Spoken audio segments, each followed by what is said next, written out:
ये मैथ के लेक्चर सुनने के बाद आपको मैथ की प्रिपरेशन के लिए किसी एकेडमी नहीं जाना पड़ेगा, ना ही किसी और यूट्यूब चैनल से आपको कंसल्ट करना पड़ेगा। बहुत एक्सपीरियंस टीचर्स की ज़ेरे निगरानी ये लेक्चर्स डिज़ाइन किए जा रहे हैं, स्पेशली नस्ट के, एनईटी एग्जाम के लिए, यूईटी के, ई कैट एग्जाम के लिए, प्यास यूनिवर्सिटी के पास्ट पेपर को सामने रखते हुए, फास्ट, जीकी और एनटीएस नेट में जो मैथ का पोर्शन आता है उसके लिए टॉपिक वाइज आपको ये लेक्चर डिलीवर किए जाएंगे। साथ साथ पास्ट पेपर्स के एमसीक्यू सॉल्व करवाए जाएंगे जो डिफरेंट यूनिवर्सिटीज में आते रहे हैं। इसके अलावा हर चैप्टर के एंड पे 30 to 50 एमसीक्यूज आपको यूनिवर्सिटीज के सॉल्व करवाए जाएंगे। बहुत ज़्यादा एक्सपीरियंस और रेलेवेंट ये कंटेंट है, जो यूनिवर्सिटीज की लेटेस्ट डिमांड है उसके अकॉर्डिंग ये बनाए गए हैं लेक्चर्स। और इसके बिहाइंड द सीन वो लोग हैं जिन्होंने 10-10, 12-12 साल यूनिवर्सिटीज के टेस्ट दिए हुए हैं, वो अच्छी तरह फैमिलियर हैं इन यूनिवर्सिटीज के क्वेश्चन बैंक से। डिस्क्रिप्शन के अंदर लिंक दे दिया गया है प्लेलिस्ट का। जिन बच्चों ने अभी प्रीवियस लेक्चर्स नहीं देखे वो इस प्लेलिस्ट में जाके प्रीवियस देख सकते हैं। और हम स्टार्ट करते हैं आज का नेक्स्ट लेक्चर। आज के लेक्चर में हम बात करेंगे principal argument of complex numbers कैसे निकालते हैं। स्टार्ट करते हैं एक यूनिवर्सिटी के पास्ट पेपर के क्वेश्चन से। ये एक कम्प्लेक्स नंबर है 1 + 3 रूट आयोटा। हमने इसका ए आर जी आर्गूमेंट निकालना है। Argument means angle. तो अब आपको पता है कि आपको मैंने बताया था फार्मूला क्या होता है आर्गूमेंट निकालने का, tan इनवर्स y/x। y से मुराद इमेजिनरी पार्ट है और x से मुराद रियल पार्ट है। तो अब आप इसका इमेजिनरी पार्ट देखें, वो हमारे पास आयोटा के साथ जो भी टर्म हो 3 रूट, और रियल पार्ट हमारे पास 1 है। तो 3 रूट को जब 1 पे डिवाइड करेंगे तो tan inverse 3 root basically 60 degree होता है। तो इसका आंसर हमारे पास आ जाएगा बीटा ऑप्शन। अब एक और यूनिवर्सिटी का पास्ट पेपर का क्वेश्चन डिस्कस करते हैं। अब इस क्वेश्चन में देखें जो आपके पास कम्प्लेक्स नंबर है ये सेकंड क्वाड्रेंट में चला गया है, क्योंकि देखें ना ये पहला x होता है जिसको हम रियल पार्ट कहते हैं, ये नेगेटिव है, और इमेजिनरी पार्ट दूसरा y होता है। अगर आप x + आयोटा y की फॉर्म में कम्प्लेक्स नंबर को कंपेयर करें तो ये सेकंड क्वाड्रेंट में जा रहा है। तो अब याद रखें आप लोगों ने जो फार्मूला पढ़ा हुआ है आर्गूमेंट निकालने का वो ये था। अगर मैं इसमें वैल्यूज़ प्लग इन करूं, इमेजिनरी पार्ट की जगह 3 रूट, रियल पार्ट की जगह -1, तो ये माइनस जो नीचे है ये मैं बाहर निकाल दूंगा, और अगेन मैं tan इनवर्स 3 रूट लूँगा तो वो 60 डिग्री, तो साथ वो माइनस भी आ जाएगा। मगर ये आंसर इसका गलत है। तो यहाँ से स्टूडेंट्स आपने याद रखना है जो आप लोगों को ये tan इनवर्स वाला फार्मूला जो आप आर्गूमेंट का है ये फर्स्ट क्वाड्रेंट के लिए है। सेकंड क्वाड्रेंट के लिए आर्गूमेंट निकालने का और फार्मूला होता है। थर्ड क्वाड्रेंट में अगर कम्प्लेक्स नंबर हो तो आर्गूमेंट निकालने का और फार्मूला है। फोर्थ क्वाड्रेंट का और वे है। याद रखें अब अगर आप इस कम्प्लेक्स नंबर को देखें तो ये हमारे पास सेकंड क्वाड्रेंट में जा रहा है, मगर ये जो -60 डिग्री आपने एंगल निकाला है ये फोर्थ क्वाड्रेंट में है। अब फोर्थ क्वाड्रेंट में कैसे है आपको पता है कि एंगल हम मेजर करते हैं इस पॉजिटिव एक्स एक्सिस से एंटी क्लॉकवाइज डायरेक्शन में। तो एंटी क्लॉकवाइज डायरेक्शन में लिया गया एंगल पॉजिटिव होता है, जैसे ये 60 डिग्री, और यही जब एंगल नेगेटिव होता है तो फिर हम इसको क्लॉकवाइज मेजर करते हैं। क्लॉकवाइज हम इसको मेजर करते हैं पॉजिटिव एक्स एक्सिस से ऐसे क्लॉकवाइज, जैसे अभी आपको ये -60 डिग्री नज़र आ रहा है। तो अब यहाँ पे ऑब्जर्व करें, आपने जो -60 डिग्री एंगल निकाला था ये है फोर्थ क्वाड्रेंट में, जबकि ये जो कम्प्लेक्स नंबर जिसका आपने आर्गूमेंट निकालना था ये है सेकंड क्वाड्रेंट में। तो दिस इज़ रॉन्ग। ये नहीं हो सकता कि कम्प्लेक्स नंबर और क्वाड्रेंट में हो, एंगल उसका आर्गूमेंट किसी और क्वाड्रेंट में बन रहा हो। तो इसका अब तरीकाकार क्या है, आप लोगों ने ये फार्मूलाज याद रखने हैं।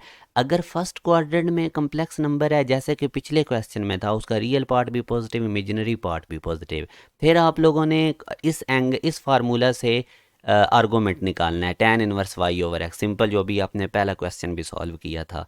अगर आपका कम्प्लेक्स नंबर सेकंड क्वाड्रेंट में है जैसे कि इस क्वेश्चन में था, तो फिर आपने क्वाड्रेंट इसका आर्गूमेंट निकालना है pi minus tan inverse y/x। यहाँ पे नोट करें x के साथ मॉड है, मतलब x चूँकि सेकंड क्वाड्रेंट में नेगेटिव होता है मगर आपने उसकी वैल्यू इधर पॉजिटिव पुट करनी है। अगर कम्प्लेक्स नंबर थर्ड क्वाड्रेंट में होगा तो आप लोगों ने इस फार्मूला से निकालना है आर्गूमेंट। अब नोट करें y पे भी मॉड है, x पे भी मॉड है, यानी कि इमेजिनरी और रियल पार्ट थर्ड क्वाड्रेंट में नेगेटिव होंगे मगर आपने आर्गूमेंट निकालते हुए पॉजिटिव पुट करने हैं। और ये जो भी एंगल आएगा उसमें से पाए को माइनस कर देना है, तो वो आपका थर्ड क्वाड्रेंट आ जाएगा। फोर्थ क्वाड्रेंट के अंदर आर्गूमेंट निकालने का वही अगेन फार्मूला है tan इनवर्स y/x, और साथ नेगेटिव लगा देना है। याद रखें अब y के साथ मॉड है, क्योंकि फोर्थ क्वाड्रेंट में y नेगेटिव होता है तो आप इसके ऊपर पॉजिटिव साइन लगाएंगे। तो अब आप लोगों ने ये वाले फार्मूलाज यूज़ करने हैं। आपकी टेक्स्ट बुक में जो आर्गूमेंट निकालने निकालने का फार्मूला गिवन है वो सिर्फ फर्स्ट क्वाड्रेंट का गिवन है, मगर एंट्री टेस्ट के अंदर जब आर्गूमेंट में से क्वेश्चन आएगा तो वो कम्प्लेक्स नंबर या सेकंड क्वाड्रेंट में होगा या थर्ड में या फोर्थ में, और इसी वजह से बच्चों को ये आर्गूमेंट का कॉन्सेप्ट क्लियर नहीं होता। तो ये आप लोगों को मैंने जो भी कम्प्लेक्स नंबर जिस क्वाड्रेंट में होगा वो वाला फार्मूला आपने उस क्वाड्रेंट का आर्गूमेंट निकालने के लिए निकालना है। तो अभी मैं आपको दिखाता हूँ, ये देखें ये हमारे पास कम्प्लेक्स नंबर सेकंड क्वाड्रेंट में था, तो ये सेकंड क्वाड्रेंट वाला मैं फार्मूला लगाऊंगा अब आर्गूमेंट निकालने के लिए। तो आप देखिएगा ये क्वेश्चन था, सेकंड क्वाड्रेंट में आर्गूमेंट का ये फार्मूला था pi minus tan inverse y over x, और x मॉड है मतलब x की वैल्यू पॉजिटिव पुट करेंगे। तो अब ये देखें इमेजिनरी पार्ट y क्या था 3 रूट, और ये हमारे पास रियल पार्ट -1 था, मगर देखें x पे मॉड है तो हम इसको पॉजिटिव पुट करेंगे। तो अब यहाँ से आप tan इनवर्स आपको पता है 3 रूट π/3 होता है, तो पहले पाए भी था, पाए में से माइनस π/3 करेंगे तो 2 π/3। अब ये रेडियन में अगर आप इसको डिग्री में करेंगे, पाए की जगह 180 पुट करें तो आपके पास आंसर 120 डिग्री। तो ये हमारे पास सी ऑप्शन है। अच्छा अभी अब आप देखें ये चूँकि कम्प्लेक्स नंबर हमारे पास सेकंड क्वाड्रेंट में था तो आप इसका एलिमिनेशन मेथड भी लगा सकते थे। डेफिनेटली ये एंगल अब सेकंड क्वाड्रेंट में जाना था जो कि 120 डिग्री है, तो ये बीटा ऑप्शन भी फर्स्ट क्वाड्रेंट में एंगल जा रहा है, ये वाला भी फर्स्ट क्वाड्रेंट में है, और ये वाला भी सेकंड क्वाड्रेंट में एंगल नहीं जा रहा है अल्फ़ा वाला, तो सी ही जा रहा था। इस तरह आप एलिमिनेशन टेक्निक भी अप्लाई कर सकते थे, मगर मैंने आपको एक बेस्ट वे हर क्वाड्रेंट के हिसाब से आर्गूमेंट निकालना सिखा दिया है। एक और MCQs आता है, ये जो प्रिंसिपल आर्गूमेंट होता है इसकी रेंज -π से π तक होती है, -π से ये ओपन है और π से क्लोज है, ये भी आपने याद रखनी है इसकी रेंज। तो इसका सी ऑप्शन था। अब एक और ये मैं आप लोगों के साथ क्वाड्रेंट के हिसाब से डिस्कस कर देता हूँ। फर्स्ट क्वाड्रेंट में कम्प्लेक्स नंबर होगा तो आर्गूमेंट इस फार्मूला से निकालना है, सेकंड क्वाड्रेंट में होगा तो आर्गूमेंट इस फार्मूला से, ये थर्ड क्वाड्रेंट में कम्प्लेक्स नंबर होगा तो आर्गूमेंट निकालने का फार्मूला, और ये फोर्थ क्वाड्रेंट में अगर कम्प्लेक्स नंबर होगा तो आर्गूमेंट निकालने का ये फार्मूला। ये सारे फार्मूलाज आपने याद रखने हैं। अब एक और यूनिवर्सिटी के MCQs डिस्कस करते हैं आपकी प्रैक्टिस के लिए। अब ये एक कम्प्लेक्स नंबर है जिसमें रियल पार्ट भी नेगेटिव है, इमेजिनरी पार्ट भी नेगेटिव है, इसका ARG मींस आर्गूमेंट निकालना है। अब आपको देखते ही आइडिया हो गया है कि ये कम्प्लेक्स नंबर थर्ड क्वाड्रेंट में है, x भी नेगेटिव है y भी, तो थर्ड क्वाड्रेंट के लिए आप फार्मूला लगाएंगे आर्गूमेंट निकालने का। तो ये था थर्ड क्वाड्रेंट के लिए, बस वैल्यूज़ प्लग इन करें। याद रखना है y और x दोनों पे मॉड है, मतलब ये आपने y और x दोनों की पॉजिटिव -1 है तो आप 1 पुट करेंगे, इमेजिनरी पार्ट भी -1 है तो आप 1 पुट करेंगे। अब tan इनवर्स 1 हमें पता है π/4 होता है, तो π/4 में से -π करेंगे तो -3 π/4 जो कि हमारे पास डेल्टा ऑप्शन है। अच्छा अब आप लोगों ने पोलर फॉर्म निकालनी है इस कम्प्लेक्स नंबर की। याद रखें जब हमारे पास कम्प्लेक्स नंबर क्वाड्रेंट चेंज करता है तो उसका आर्गूमेंट भी चेंज हो जाता है क्योंकि वो भी उस क्वाड्रेंट में चला जाता है, तो इस वजह से पोलर फॉर्म भी कम्प्लेक्स नंबर की चेंज हो जाती है। क्योंकि आपको पता है पोलर फॉर्म में एक आर होता है मॉडुलस और दूसरा एंगल यानी आर्गूमेंट होता है। अब ये वाला आप देखें ये आप लोगों के पास कम्प्लेक्स नंबर थर्ड क्वाड्रेंट में है, तो आप एंगल यानी आर्गूमेंट थर्ड क्वाड्रेंट वाला फार्मूला लगा के निकालेंगे तो फिर आप पोलर फॉर्म निकालते हैं। तो अभी आप देखें ये हमारे पास कम्प्लेक्स नंबर था जो कि थर्ड क्वाड्रेंट में है। पहले हम आर निकाल लेते हैं जिसको हम मॉडुलस कहते हैं। वो क्या था? रियल पार्ट का स्क्वायर प्लस इमेजिनरी पार्ट का स्क्वायर। ये मैंने आपको प्रीवियस लेक्चर्स में भी बताया हुआ है, नीचे डिस्क्रिप्शन में प्लेलिस्ट पूरी है, अगर आपने पिछले लेक्चर नहीं सुने हुए तो पहले वो सुन लें। तो यहाँ से अब हमारे पास मॉडुलस 2 आया। अब हम निकालते हैं आर्गूमेंट। हमें पता है कि ये वाला कम्प्लेक्स नंबर थर्ड क्वाड्रेंट में है तो थर्ड क्वाड्रेंट वाला आर्गूमेंट का फार्मूला लिखेंगे। y और x हमें पता है पॉजिटिव वैल्यूज़ पुट करेंगे। tan इनवर्स 3 रूट π/3 होता है, उसमें से -π करेंगे तो -2 π/3। तो अब आपको पता है कि हमारे पास जो पोलर फॉर्म होती है वो होती है r सिस थीटा। ये मैंने आपको प्रीवियस लेक्चर में बताया था पोलर फॉर्म के लेक्चर के अंदर। r की वैल्यू पुट करें, c से मुराद कॉज का c है, आयोटा का ये i है, ये s साइन का, और आगे थीटा आर्गूमेंट है जो भी आपने निकाला है। तो मैं देखें वैल्यूज़ प्लग इन करूँगा, r की जगह मैंने 2 पुट कर दिया, आगे सिस एज इट इज़ और थीटा की जगह -2 π/3। तो ये देखें आप लोगों के पास ऑप्शन आ गया सी। क्योंकि उसने ऑप्शन दिए हुए थे ये r सिस थीटा की फॉर्म में पोलर फॉर्म के, तो इसलिए हमने फिर इसी के हिसाब से किया। आप लोगों ने ऑप्शंस दे के अपनी वर्किंग करनी होती है। दूसरा याद रखें आपने मेंटली कैलकुलेशंस करने, ये रफ वर्क आपने अवॉइड करना है, यूजलेस स्टेप्स आपने नहीं करने। मैं आपको सिर्फ ये समझाने के लिए ये स्टेप्स कर रहा हूँ। अब नेक्स्ट हम आते हैं, अगर वो कहता है कि complex number 1 plus iota can be expressed as, इसको किस फॉर्म में लिखा जा सकता है। अब 90% बच्चे समझ लेते हैं कि वो इस कम्प्लेक्स नंबर की हमारे पास पोलर फॉर्म पूछ रहा है, तो वो अब पोलर फॉर्म निकाल देते हैं और फिर आंसर ढूंढते रहते हैं, उनको मिलता नहीं, फिर उनके जहन में आता है कि ये क्वेश्चन गलत है। ये क्वेश्चन बिल्कुल ठीक है, ये यूनिवर्सिटी का ओरिजिनल MCQs है। अब उसने तो ये क्वेश्चन में मेंशन ही नहीं किया कि 1 प्लस आयोटा की पोलर फॉर्म लिखें, वो तो सिंपल ये कह रहा है कि 1 प्लस आयोटा कैसे लिखा जा सकता है। तो पहले कुछ आप लोगों ने की फैक्ट्स याद रखने हैं। कभी भी आप याद रखिएगा, रियल पार्ट में साइन थीटा नहीं आ सकता और इमेजिनरी पार्ट में कॉस थीटा नहीं आ सकता। ये पोलर फॉर्म नहीं है कम्प्लेक्स नंबर की, इसलिए मैंने रेड कलर में किया हुआ है, ठीक है।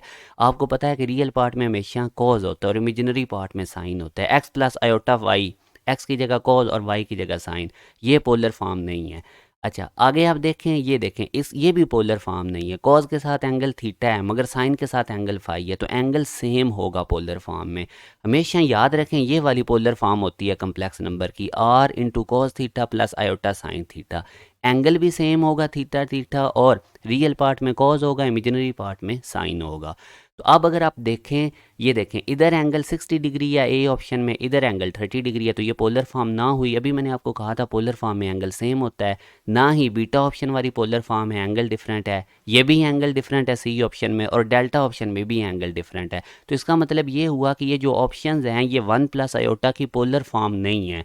बच्चे क्या गलती करते हैं, वो 1 प्लस आयोटा की पोलर फॉर्म निकाल के ऑप्शंस ढूंढ रहे होते हैं और सर पकड़ के बैठे होते हैं। ये उसने नहीं कहा कि 1 प्लस आयोटा की पोलर फॉर्म निकालें। तो अब ऐसे क्वेश्चन को कैसे डील किया जाए, आप लोगों ने डायरेक्ट ऑप्शन सॉल्व करने हैं। जैसे मैं ए ऑप्शन आपको सॉल्व करके देता हूँ, तो ये देखें, ए ऑप्शन में क्या है, 2 into cos 60 degree plus iota sine 30 degree. Cos 60 degree आपको पता है 1/2 होता है, साइन 30 डिग्री भी 1/2 होता है। तो अब 1/2 का एलसीएम लेंगे तो 2 आ जाएगा, ऊपर 1 प्लस आयोटा, 2 से कट के, तो देखें ये वही क्वेश्चन बन गया 1 प्लस आयोटा। ए ऑप्शन मैंने सॉल्व किया तो 1 प्लस आयोटा की फॉर्म बन गई, तो ए ऑप्शन इसका ठीक है। अब इसी तरह beta option, Charlie option, delta solve करें, उनका आंसर 1 प्लस आयोटा नहीं बनेगा। अब हम लास्ट पे एक और क्वेश्चन डिस्कस करते हैं। ये एक कम्प्लेक्स नंबर Z1 है, ये दूसरा कम्प्लेक्स नंबर है। वो कहता है कि इन दोनों कम्प्लेक्स नंबर को मल्टीप्लाई करो और फिर उनका आर्गूमेंट निकालो। तो अब देखें, मल्टीप्लिकेशन तो टाइम कंज्यूमिंग है, आप लोगों ने अपना टाइम सेव करना है, तो ये एक प्रॉपर्टी आपने याद रखनी है। अगर दो कम्प्लेक्स नंबर मल्टीप्लाई हो रहे हैं और उनकी आर्गूमेंट निकालनी हो, तो उसका फार्मूला क्या होता है, आप अलग अलग दोनों कम्प्लेक्स नंबर का आर्गूमेंट निकाल के उनको ऐड कर दें। तो इसके रिलेटेड आर्गूमेंट की कुछ और प्रॉपर्टीज़ में मैं आपको लिखवाता हूँ, वो आपने याद रखनी है। पहले इस क्वेश्चन को सॉल्व करते हैं। पहले कम्प्लेक्स नंबर का आर्गूमेंट आप मेंटली कैलकुलेट करें। ये देखें, ये हमारे पास कैसे निकलेगा, फर्स्ट क्वाड्रेंट में है, तो क्या था, tan inverse y over x, y भी 1 है, x भी 1 है, tan इनवर्स 145 डिग्री होता है। इसी तरह ये दूसरा कम्प्लेक्स नंबर देखें, ये भी फर्स्ट क्वाड्रेंट में है क्योंकि x भी पॉजिटिव है, y भी। इसका भी उसी तरह y वाला पार्ट 2 इंटू 3 रूट, इसको डिवाइड करें, 2 से tan इनवर्स लें, 2 से कट जाएगा, tan इनवर्स 3 रूट 60 डिग्री होता है। तो मेंटली कैलकुलेशंस आपने करनी है। अब 45 60 को ऐड कर दें तो 105। पहले मैंने दोनों के अलग अलग निकाले आर्गूमेंट, फिर उनको ऐड कर दिया, तो अब 105 डिग्री इसका आंसर है, डेल्टा। अब ये प्रॉपर्टीज़ आपने आर्गूमेंट्स की याद रखनी। ये तो अभी वही प्रॉपर्टी थी जो मैंने आपको बताई है। अगर दो कम्प्लेक्स नंबर डिवाइड हो रहे हों तो उनके अलग अलग आर्गूमेंट लेके माइनस कर देना है। इसी तरह अगर दो सेम कम्प्लेक्स नंबर डिवाइड हो रहे हों तो वो 2 टाइम्स आर्गूमेंट किसी एक का निकाल लें। और इसी तरह अगर आर्गूमेंट में कम्प्लेक्स नंबर के ऊपर पावर n है तो वो पहले लिख लेनी है, जिस तरह लोगारिथम में हम करते हैं। और अगर हमारे पास किसी कम्प्लेक्स नंबर के कॉन्जुगेट का आर्गूमेंट लेना है तो आप सिंपल उस कम्प्लेक्स नंबर का आर्गूमेंट लेके उसके साथ नेगेटिव लगा दें। तो ये आज का लेक्चर था जो कि बहुत ज़्यादा इंपॉर्टेंट है। आप लोगों ने इसको बहुत केयरफुली सुनना है, अपने नोट्स बनाने हैं। नस्ट यूनिवर्सिटी में आर्गूमेंट में से बहुत ज़्यादा क्वेश्चन आते हैं। इंशाल्लाह नेक्स्ट लेक्चर में मुलाकात होगी। अपना ख्याल रखिएगा। अल्लाह हाफिज़।